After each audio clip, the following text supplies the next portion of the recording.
Hi buddies, hope you're doing fine. இந்த வீடியோவில் TNTET Tamil important question answers தான் பார்க்க போகிறோம். So if you are ready, let's get started. First question. புதிய ஆத்திச்சூடி எழுதியவர் பாரதியார். தம்மை ஒத்த அலைநீளத்தில் சிந்திப்பவர் என்று மேதகு அப்துல் கலாம் அவர்களால் பாராட்ட பெற்றவர் நெல்லை சுமுத்து. உடல் நோய்க்கு எது தேவை? ஔடதம். நண்பர்களுடன் எவ்வாறு விளையாட வேண்டும்? ஒருமித்து. கண்டறி பிரித்தெழுது. கண்டு ப்ளஸ் அறி. தென் அணுகு என்பதன் எதிர்ச்சொல் விலகு. ஔடதம் ப்ளஸ் ஆம் சேர்த்தெழுது ஔடதமாம். ஏன் ப்ளஸ் என்று சேர்த்தெழுது ஏனென்று. வானை அளப்போம் கடல் மீனை அளப்போம் என்று பாடியவர் பாரதியார். மனிதன் எப்போதும் உண்மையையே உரைக்கின்றான். ஆழ்கடல் பிரித்தெழுது ஆழம் ப்ளஸ் கடல். நீலம் ப்ளஸ் வான் சேர்த்தெழுது நீலவான். விண்வெளி பிரித்தெழுது விண் ப்ளஸ் வெளி. அறிவியல் ஆய்வின் எல்லை எது? எல்லை இல்லை. தென் நுட்பமாக சிந்தித்து அறிவது நுண்ணறிவு. தானே இயங்கும் எந்திரம் தானியங்கி.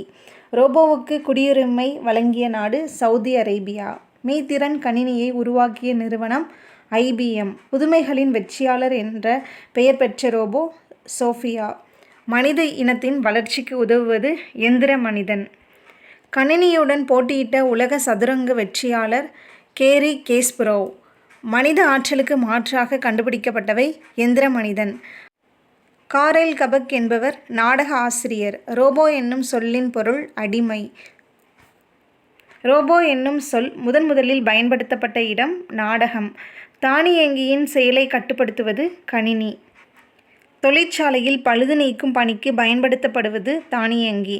உயிரல்லாத ஒரு பொருளுக்கு பட்டம் வழங்கிய அமைப்பு ஐக்கிய நாடுகள் சபை.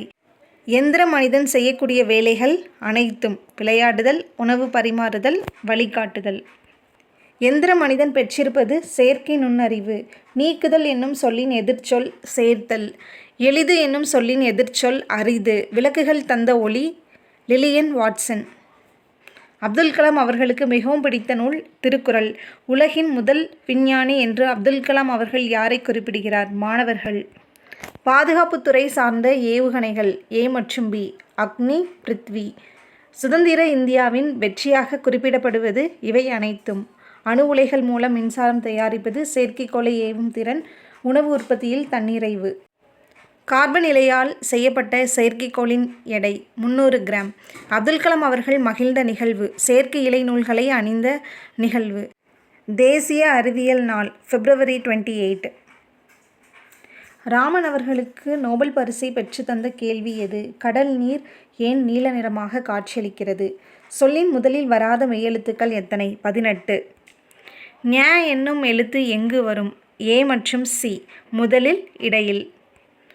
நோ என்னும் எழுத்தின் பொருள் துன்பம்.